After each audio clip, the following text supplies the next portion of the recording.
Bienvenidas a todas a En Crecer con Torah. Más una vez acá estamos con nuestro shiur semanal.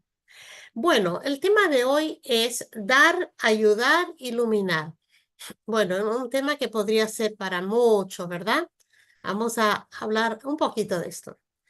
Muy bien, se cuenta la historia de un rabino que estuvo fuera de su ciudad y bueno, cuando llegó el momento para hacer tefilá, se fue era un Shabbat, se fue al templo local. Cuando llegó en ese templo, era muy lindo el templo, se sentó, agarró el sidur, empezó a rezar, pero algo le incomodaba muchísimo, muchísimo. ¿Qué era? La gente hablaba mucho. No entendía por qué acá la gente habla, todo el tiempo hablan, acá de la derecha a la izquierda, las mujeres, todo era el rezo, pero la gente también hablaba y eso le molestaba mucho. De vez en cuando se callaban, pero muchas veces hablaban. Cuando terminó el rezo, le saludó al rabino local. ¿Y qué tal? ¿Cómo está? ¿Cómo está pasando? Él le dijo, pero te voy a contar algo, o sea, te voy a decir algo, espero que no lo tomes a mal. Pero la verdad me sorprendió mucho. ¿Por qué la gente habla tanto acá? Porque la verdad que cuando uno escucha la Torá tiene que estar callado. Cuando uno va al templo es para rezar, para hablar con Dios, no para hablar con el amigo, con el compañero. Yo creo que usted debía decir algo en su discurso, ¿no? Bueno, este otro rabino se sintió muy avergonzado. Dijo, la verdad tiene razón, es verdad, yo parece que me acostumbré con esto y lo dejo pasar, ¿no? Entonces tiene razón. El siguiente Shabbat, antes de empezar el rezo, el rabino dijo, tengo algo muy importante para decirlos. Hace rato que vengo notando que acá estamos hablando mucho y la verdad que no está bien. Cuando se lee la Torah no se puede hablar. Venimos al templo para rezar. Entonces le voy a pedir, por favor, que se mantengan callados, ¿no? En el momento, o sea, no callados, pero no hablando con el compañero. Bueno, la gente lo entendió perfecto y la gente se quedó muy en silencio. Todo el rezo perfecto salió excelente, nadie hablaba, nadie hablaba. El segundo Shabbat, lo mismo, todos así bien callados. Durante la semana, vinieron la primera persona, llegó el domingo ya, vinieron a la casa del rabino a decir, mira, tengo un problema tengo un problema con mis gallinas que no están poniendo los huevos como corresponde. Y dice, bueno, no sé, ¿qué te puedo ayudar? Pasaba un rato, venía otro. Ay, yo tengo un problema con mi caballo. Y el otro tenía problema con la vaca. Y el otro tenía problema con los hijos. Perdón la comparación, ¿no? Los animales. Y con la esposa. Y con esto. Cada uno tenía otro problema. Y el rabino dijo, yo no entiendo. Ven acá, le dijo al último. Ustedes nunca tenían problemas antes porque nunca me hablaban, ¿verdad? No, rabino, lo que pasa es lo siguiente. Antes nosotros lo resolvíamos en el horario del rezo. Hablábamos con nuestro compañero y me pasó tal cosa. Ah, no te preocupes, yo ya te voy a ayudar. Ah, me pasó otra cosa. No, yo durante la semana hablamos y lo hacemos juntos. Entonces nos solucionamos la vida en el templo. Pero ahora que no podemos hablar, entonces ya no sabemos cómo solucionar nuestros problemas. Entonces el rabino dijo, no sé si fue una buena idea, una buena idea decirles que no hablen, ¿verdad? Y dijo, bueno, voy a ser un poco más leve. En verdad, para hablar bien de la historia, ¿no? No espera que se cuenta mucho. ¿Cuál sería la solución realmente? Porque es cierto que no se debe estar hablando en el templo, pero por otro lado, también era cierta la historia. Entonces lo que hay que hacer es proporcionar espacios donde sí se puede hablar. Ok, durante el rezo no, pero pues hay un kiddush, la gente se queda un poquito más y ahí sí tener el espacio social para hablar, así hacemos, cumplimos con las dos cosas, ¿no? Entonces, ¿por qué traigo esta historia? Porque para empezar el tema con dar, ayudar, iluminar. Este era un espacio de dar, de ayudar y de iluminar. Bueno, cuando cortas el espacio, entonces la gente ya no sabe lo que hacer. Es muy importante tener esos espacios. Como no había otro momento, la gente lo hacía en el rezo, pero hay que poner un momento sin duda que sí se puedan hablar y comunicarse. Esa función de ayudar al otro ser humano, no es exclusivo de los judíos. Esto es algo muy antiguo, pero el judaísmo lo trae con un poco una visión un poquito diferente. Vamos a analizar un poquito las civilizaciones antiguas rápidamente. Tenemos civilización antigua, el Código de Hammurabi, que esto era la antigua Babilonia, las leyes de la antigua Babilonia, que habla de una buena conducta con los amigos, con los pobres, habla de rescatar a prisioneros, no pedir impuesto en las tierras cuando viene un año que la cosecha es poca. O sea, de ideales nobles habla el Código de Hammurabi. Después seguimos un poco a Buda. Entonces, en el Oriente, aquí Buda habla de la caridad a los pobres, de dar pan a quien necesita, pero tiene una forma muy fatalista, porque es como que el pobre siempre va a ser pobre, y como que así es la vida. Entonces, este tiene un poco ese lado extremista.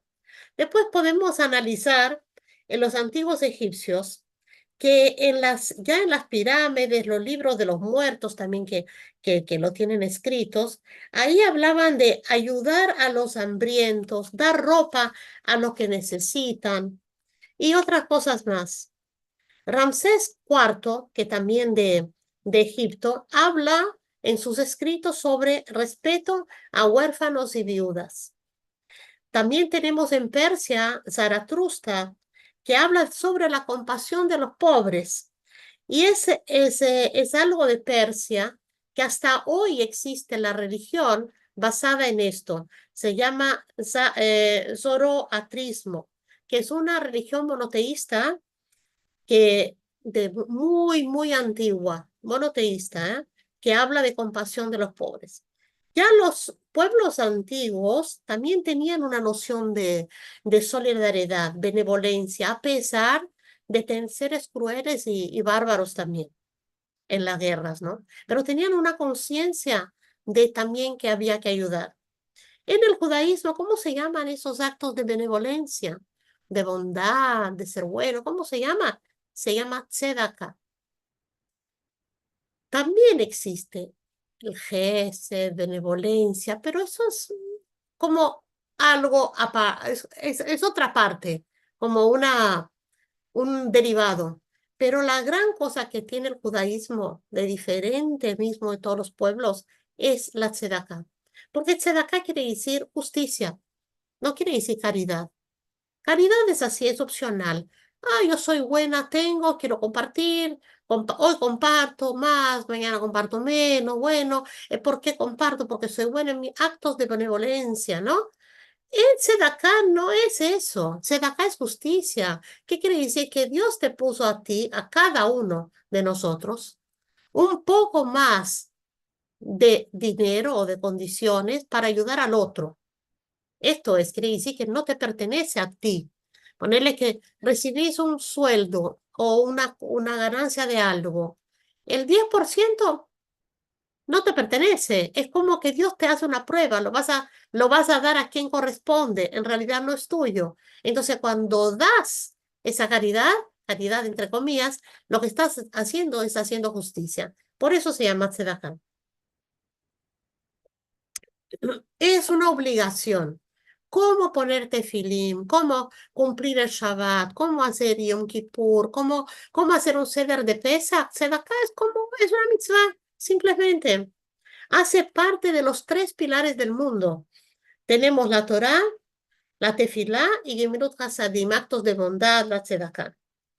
La Torá nos dice que debemos andar en los caminos de Dios. ¿Qué significa esa frase? Significa que tenemos que imitar a Dios. Así como Dios es bueno, tenemos que ser buenos. Así como Dios tiene rahamim y tiene piedad, nosotros tenemos que ser personas así. Es como imitar a Hashem. Y vamos a ver algunas cosas más específicas de qué significa eso. Dios vistió a Adán y Eva. Adán y Eva se encontraron desnudos en el Gan Eden y Dios los vistió. Entonces, ahora por eso nosotros también tenemos que vestir a los pobres. Adán y Eva eran pobres, sí, ellos quedaron pobres, eran muy ricos, o sea, eran dueños del mundo, pero cuando comieron del árbol del conocimiento, la única mitzvah que tenían era no comer. Cuando la comieron, quedaron pobres espiritualmente. Entonces Dios les vistió, o sea, les protegió. Es todo también una alegoría, ¿no? Una comparación. Entonces, esta cosa de nosotros también vamos a vestir el pobre así como Dios le vistió a Adán y Eva. Y no es solamente en el sentido físico, puede ser en el sentido espiritual también. Ambas cosas. Dice que Dios enterró a Moshe Rabbeinu, y nosotros tenemos que enterrar a quien necesita ser enterrado. Así nos comportamos como Hashem lo hizo. Dios le visitó a Abraham cuando Abraham estaba enfermo. Entonces, un minuto, nosotros también tenemos que visitar a los enfermos. Entonces, nadie está exento de esta ley. Esa es una obligación, aun cuando la persona es pobre. Si una persona dice, no, pero yo tengo tan poco como que... No, porque siempre hay alguien que tiene un poco menos. Siempre puedes encontrar la manera de dar un poco de lo que tienes. La acá es un tema para todas las personas. No es así, a partir de un cierto valor. No, cualquier valor, lo que vos tengas, siempre puedes apartar un poco para quien lo necesita. El Talmud dice que si vos das una comida abundante a todos tus empleados, vamos a decir que le das un banquete a la gente que trabaja contigo, ¿sí? De bondad. Dice que todavía no llegaste a la bondad de Abraham, que Abraham tenía las puertas abiertas de su casa.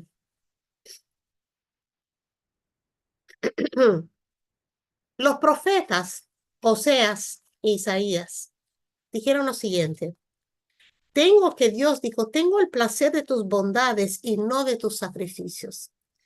O sea, claro que Dios valora el sacrificio de la persona, pero acá también está la idea de tu bondad, hacer algo con corazón, de querer. Dios valora eso. Isaías dijo así: aprende a actuar bien, procura la justicia y devuelva la felicidad al oprimido. Haz bondad con el huérfano y defiende a la viuda. Todo esto de la Torá, recuérdense que la Torá fue dada cuando la gente estaba en un mundo barbario, como que la gente, a pesar que leía algunas cosas, pero el mundo era muy salvaje. Y mira lo que la Torá ya decía. Cuando tú das una moneda a un pobre, el pobre hace más con el rico que el rico con el pobre. ¿Cómo es así? ¿Por qué funciona así? Porque vos le estás dando algo material, con eso va a comprar algo de comida, se va a nutrir, ok, pero cuando el pobre recibe el dinero, te da a ti la oportunidad de hacer la mitzvah, y la mitzvah es algo espiritual. Entonces él te está dando la oportunidad de hacer algo de espiritual, en cuanto el que está dando algo material. Y Hashem quiere que el mundo se maneje de esta manera. Hay cosas, muchas veces traigo en las clases eso, el concepto de la estructura del mundo, cómo Dios creó el mundo, y tenemos que estar en sintonía con esa estructura, porque si nosotros queremos ir mano contraria a la estructura, es que nos tropezamos, ¿no? Dios hizo que la estructura del mundo, para que funcione bien, tiene que ser un dar y recibir. Dar y recibir. Uno tiene que hacer que fluya. Entonces yo doy, pero también acepto. No porque uno a veces hace muy, eh, muy noble dar, y que yo solo doy, yo no necesito nada. Y ahí no fluye la cosa, hay que dar oportunidad que el otro te dé. Siempre hay algo que el otro te puede dar. Capaz que no necesito plata, pero puedo necesitar un consejo, puedo necesitar un abrazo, puedo necesitar un elogio. Entonces, permitir recibir y también poder dar, porque esto es el canal, es como respirar, inhalo, exhalo. Hay muchas cosas así que nosotros vivimos en un mundo así, dar y recibir, abre y cierra. Esa es la estructura del mundo. Entonces, mientras nosotros damos acá, Dios nos va a dar dinero y nos va a dar más. Si nosotros decimos, no, ya no doy nada, entonces ya cerraste ese canal. Entonces solo está el canal de recibir algo, en algún momento no va a funcionar bien. Para que funcionen bien, tiene que estar una cosa fluida, que entra y sale. Y esta filosofía nos ayuda a salir de la arrogancia, de decir, de decir yo no necesito nada. ¿Por qué no? Capaz que sí. Hay que un poco pensar, ser humilde, claro que algo voy a necesitar, todos necesitamos algo. Y si uno comparte con el otro, Dios ve esto, dice, ah, qué bien haces eso, qué bien lo estás haciendo, te voy a dar más. Porque Hashem te da una prueba, te doy más para ver si compartes. Ah, compartiste, te doy mucho más. Ocurre que cuando uno da una parte chica y cuando Dios te da mucho más. Al final la ganancia queda contigo. O sea que Dios te da mucho más de lo que en verdad vos estás dando. Es un trato que vale mucho la pena. Porque Avot habla que todo depende de la multiplicidad de los actos. ¿Qué significa eso? Trae que el Rambam dice que mejor dar todos los días un poco que una vez mucho. Entonces, mejor dar 100 pesos por día que dar 1000 cada 10 días, por ejemplo, ¿no? ¿Por qué? Porque acá nos acostumbramos a hacer el bien. Aparte del acto de dar la mitzvah cada día, hacemos un ejercicio con nuestro carácter. Nos mejoramos internamente, nos ablandamos, porque esto de dar es un ejercicio y nos hace de una segunda naturaleza. Judaísmo es preocuparse con el otro, no solo al necesitado, al pobre, también no poner un obstáculo enfrente a un ciego, respetar cada ser humano. Cuando uno dice un obstáculo enfrente al ciego, no es solamente un ciego de verdad, que eso es obvio, porque sería una maldad poner algo enfrente a una persona que no ve. Estamos hablando de algo un poquito diferente. Por ejemplo, alguien que no entiende un tema y uno sabe que se aprovecha que la persona no entiende el tema y uno le pone un obstáculo para que, es como ciego, ¿no? Él no ve, entonces vos podés hacer lo que quieras. No, no es así, no te aproveches si él no tiene capacidad de entender cierto aspecto, lo que está lidiando con esta persona, no pongas uno, él es un ciego en ese aspecto, no pongas un obstáculo enfrente a él. Hablando de esto, ¿cómo nació el Baal Shem Tov? Había una pareja que se llamaba Eliezer y Sara. Bueno, ellos no tenían hijos. Y entonces, un día, Shabbat apareció una persona vestido todo mal, lleno de lama, todo sucio. Nadie lo invitó para Shabbat en la casa. Y Eliezer lo invitó. Y sin preguntar nada, le hospedó. Todo el día de Shabbat estuvo con él. ¿Sabes quién era? Eliyahu Anabí. Cuando terminó Shabbat, él se manifestó y dijo, mira, vos te mereces una brajá muy especial y la brajá es que vas a tener un hijo que se va a llamar Israel y él va a ser el que va a iluminar el mundo. Israel es el Baal Shem Tov. Esta bondad que hizo con esta persona que no conocía y que nadie tiene ganas, porque está bueno, está lindo invitar a alguien conocido, a alguien que te llevas bien, bueno, pero ¿quién le gusta invitar a una persona que viene toda con apariencia mala, así? Hay que tener una cierta calidad de ser humano para hacer eso, ¿no? Bueno, y este Eliezer lo hizo. Dice la Torá, recordate que fuiste extranjero en la tierra de Egipto. O sea, es para ver, tener empatía. Vos un día fuiste esclavo, ¿ah? Fuiste esclavo en la tierra de Egipto. Cuando veas a alguien que está pasando por una dificultad, por más que hoy estás bien, algún día tus antepasados estuvieron muy mal. Entonces comprende al otro. El rey David dijo así: feliz la persona que entiende el alma del necesitado. Interesante que no dice aquel que ayuda al necesitado. Podría decir, bueno, feliz el que ayuda, ¿no? Porque al final de cuentas lo que necesita es ayuda. Pero el rey David dice, feliz el que entiende el alma del necesitado por lo que él está pasando. Porque una cosa es, necesito ese resultado, pero está pasando algo en su interior, o sea, le afecta eso de ser un necesitado. Había un gran erudito que se llamaba Rab Chaim de Sanz, que vivió como 200 años atrás. Él daba mucha tzedakah. No se iba a dormir si había un restito de dinero en su bolsillo. ¿Cómo voy a quedar con dinero y alguien está pasando hambre? Se levantaba, iba y le daba el dinero.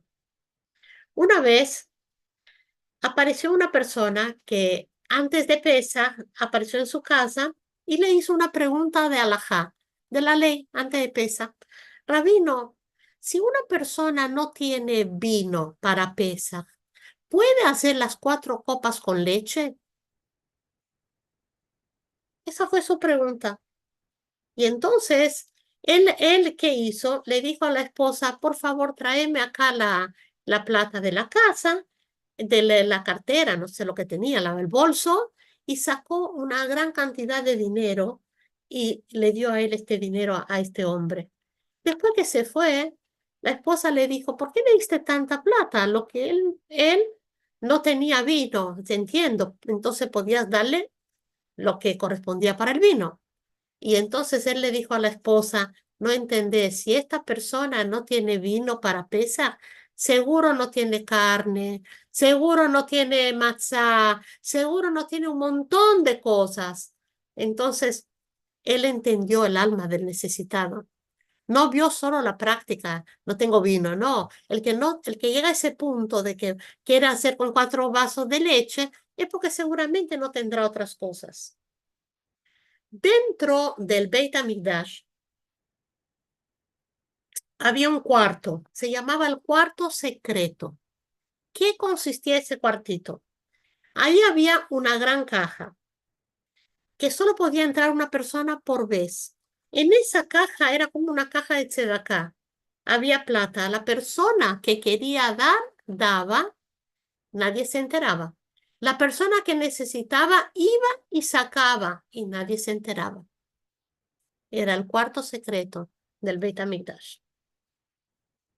Qué importante, qué interesante cada detalle que la Torá nos trae, esa discreción, ¿verdad? Este cuidado de no exponer a nadie, de cuidar la dignidad humana y resolver el problema del otro también, pero todo con mucho cuidado.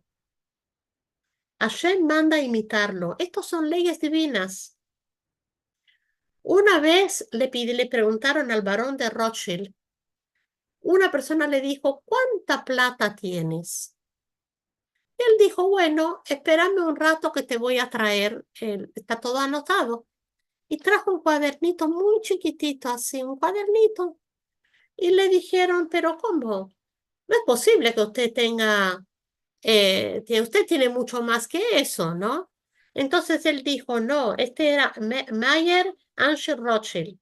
Y él dijo así, no, estas son las cosas anotadas que yo doné a la beneficencia. Acá ves, esto fue que ayudé a los huérfanos, esto ayudé a un templo, esto le compré, le di a comida a chicos que no tenían. Estas son las cosas que yo di, esto es lo que realmente tengo. El día de mañana, lo otro, no sé, siempre se puede perder el dinero que está conmigo se puede perder, pero la mitzvah que hice con ese dinero, esa nunca se pierde. Eso es lo que tengo realmente.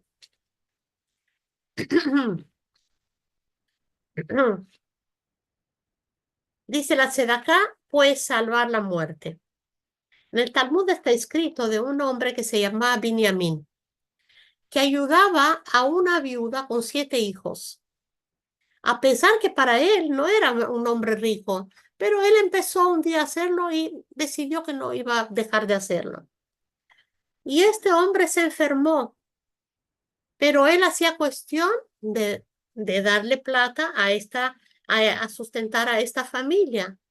Y dice el Talmud que Dios le dio 22 años más de vida por causa de eso, porque él se hizo indispensable. Alguien necesitaba de él. Dios vio que alguien necesita de él, entonces le alargó la vida más 22 años. Esta es una historia que trae el Talmud. Rabí Akiva, una historia muy conocida, un brujo le dijo a Rabí Akiva que su hija se iba a morir en el día del casamiento. Bueno, él no se importó tanto, no sabía si era verdad, mentira, pero ¿qué va a hacer? La hija se casó. El día siguiente le fue a visitar, estaba preocupado, ¿será que se va a cumplir lo que dijo el brujo? Cuando llegó la hija le abrió la puerta, hola papá, ¿qué tal? ¿Todo bien? ¿Todo? "Ah, está viva, qué bien". Entonces entró en la casa y se dio cuenta que en la pared había una pequeña serpiente muerta, que sin querer ella cuando se sacó el, la vincha que tenía como un alfiler, la puso atrás de la cama y sin querer ella misma la mató a la serpiente. Y entonces el papá le preguntó, ¿vos hiciste algo especial? ¿Hiciste alguna cosa diferente? ¿Qué hiciste? Porque hay una serpiente que se murió y se nota que pasaste por un peligro. Y ella dijo, no, papá, lo único que si me voy a recordar qué pasó, bueno, en el día de mi casamiento había un pobre que no tenía comida y nadie se acercó a él, entonces yo fui, di mi plato de comida, se lo llevé al pobre. Ahí dijo Rabí Akiva, dijo, ahí se sabe que Tzedaká salva de la muerte. Eso es lo que pasó. Ella le dio el plato de comida. Los sabios dicen que cuando una persona da una moneda al pobre, Hashem escribe que le diste vida. Mira cómo diste una moneda, pero le diste vida. Pasan 20 años y alguien de tu familia necesita vida, Dios le va a pagar a alguien de tu familia aquello que vos hiciste. Hay un profesor en Pensilvania que se llama Adam Grant. Él hizo una investigación y hizo un libro que se llama La perspectiva revolucionaria para el éxito. Él habla sobre el éxito en las multinacionales. Y él dice así, que suelen haber 3 ingredientes o 3 características para el éxito y que él en este libro está trayendo la cuarta, que no es tan conocida. Las primeras 3 es trabajo, talento y suerte. Él lo trae en el libro. Y la cuarta característica para el éxito en la multinacional, él encontró a través de su investigación que es la generosidad. Cuando en una empresa uno es generoso con el otro y no hay envidia y no hay hacer daño al otro, entonces cuando se desarrolla un ambiente laboral de generosidad, esta es la llave para el éxito. Bueno, todos tenemos la obligación, ¿no? De ayudar. Maimónides dice que nunca se encontró una comunidad judía que no tenga un fondo de tzedakah. No existe. Ni en la época de la Inquisición, ni en Varsovia, en el nazismo, donde sea, siempre había alguna cosa más oficial, menos oficial, clandestina, como quieran llamar, que siempre el Yehudí pensó en el otro. El Talmud dice que si alguien va a vivir en un lugar que no hay eso, mejor múdate de ahí, porque no es un buen lugar. También trae Maimónides que hay 8 niveles de tzedakah.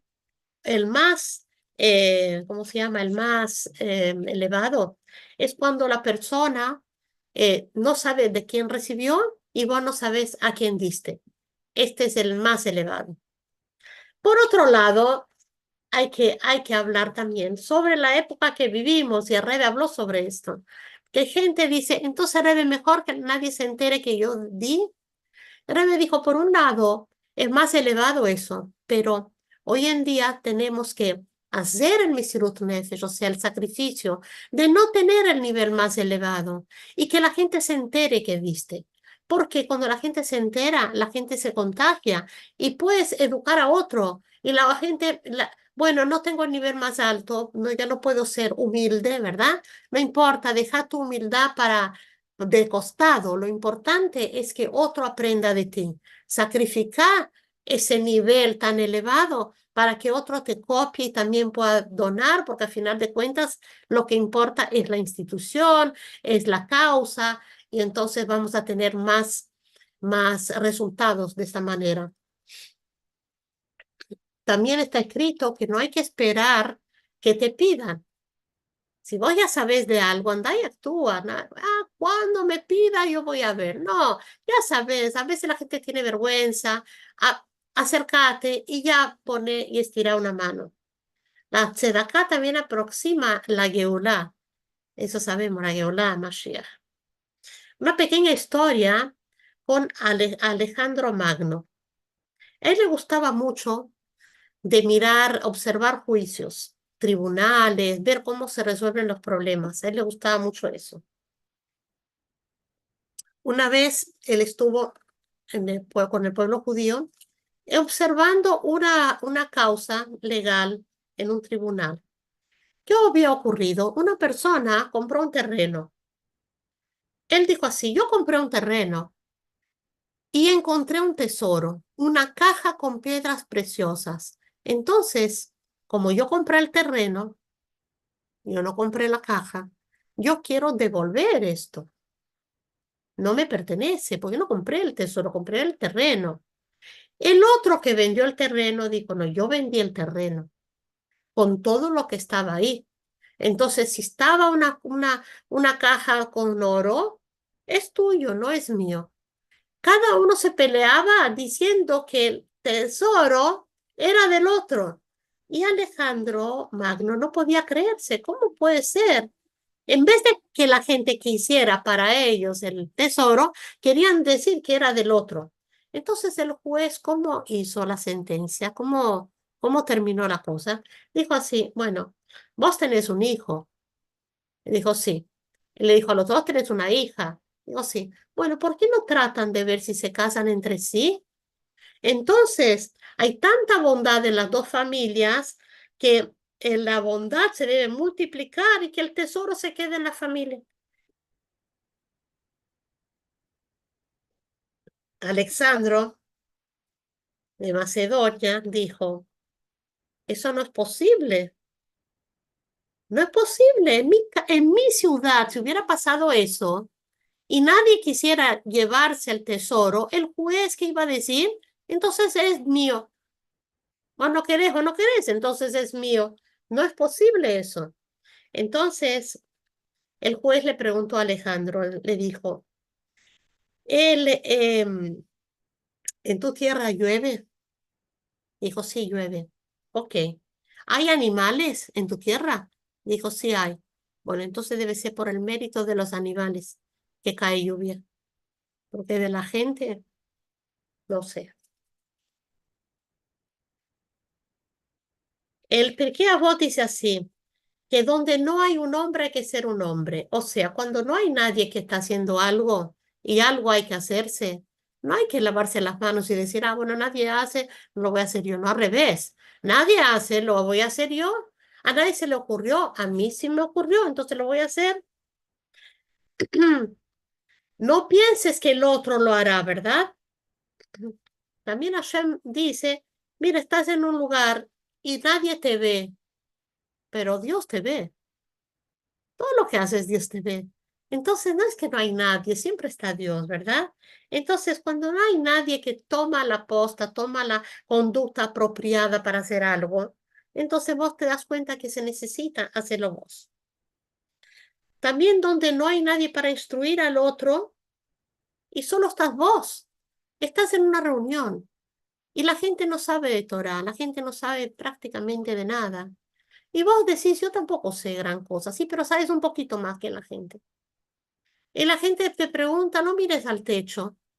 Si vos sabes algo, decirlo. Cualquier cosa que digas, que obvio, aprendiste, que leíste de la Torá, la gente se va a nutrir, te va a agradecer muchísimo.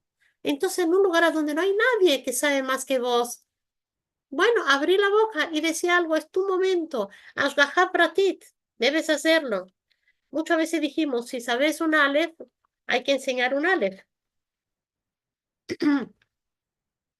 Había una historia de 4 personajes. Uno se llamaba Todos, el otro se llamaba Alguien, el otro se llamaba Nadie y el otro Cualquiera. Una vez le conté esa historia. A ver si se recuerdan. Todos estaban seguros de que alguien lo iba a hacer. Perdón, empiezo de vuelta. Había un trabajo muy importante a ser hecho. Esa es la historia. Todos estaban seguros que alguien lo iba a hacer. Cualquiera lo podía haber hecho, pero nadie lo hizo. Alguien se enojó porque era trabajo de todos. Todos pensaron que cualquiera lo podía haber hecho, pero nadie se dio cuenta que nadie lo haría. Al final de cuentas, todos culparon a alguien cuando nadie hizo lo que cualquiera pudiera haber hecho.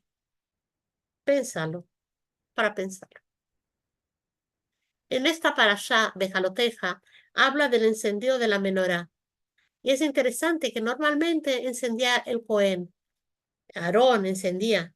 Pero la Torah también trae que, ¿ustedes me están escuchando? Ah, porque alguien dice que no escuchan. Ok. Dice la Gemara que hay una ley en el Rambam que dice que cualquier persona que no sea Cohen también puede encender la menorá del templo. Lo que se encendía la menorá era una mitzvah, todos los días se encendía esa menorá. Entonces,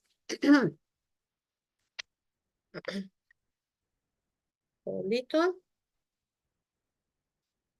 Entonces, una persona que no era Cohen podía encender la menorá cualquiera, pero hay un problema, porque la persona no puede entrar ahí donde está la menorá. No se podía entrar. A ver, ya les digo, aquí me hice como una confusión, pero ya les digo cuál era. Sí, estaba en el Kodesh y no podía, solo el Cohen podía entrar. Entonces, ¿cómo una persona que no es Cohen va a encender si no puede entrar y no se puede aproximar de la menorá? Entonces hay 2 explicaciones. Una dicen que se sacaba la menorá de ahí y se encendía afuera y después se la ponía de vuelta. Otra explicación es que agarraban un palo muy largo y la encendía de fuera del lugar, encendía la menorá. Pero sí cualquier persona podía encender la menorá. Entonces el Rebbe explica que encender la menorá es comparado como ayudar a alguien, elevar la mecha, ayudar a alguien a que esté encendido. Y a veces uno dice, no, que el rabino lo haga, que el Cohen lo haga, ¿verdad? Acá en el caso, que el rabino lo haga yo, ¿qué voy a saber? ¿Qué voy a hacer con esta persona? ¿Qué sé yo? Y aquí dice la Torah, no, si no eres Cohen también la puedes hacer. Bueno, tienes que hacer de una manera un poco diferente, pero también lo puedes hacer. No digas que solo el rabino lo puedes hacer. ¿Y cómo hacía Aarón? Hay que entender cómo él hacía. Todo lo que hacía era con bondad y con amor y compasión. Eso era Aarón. Entonces nosotros podemos hacer lo que hacía él, pero siempre que copiemos su modelo, que es con este amor, con aceptación incondicional, así hacía Aarón. Y con eso podemos hacer siempre lo que dijimos al inicio de la charla, dar, ayudar a iluminar. Mientras sea con esa manera de hacerlo, siempre va a salir bien. Shabbat shalom a todas.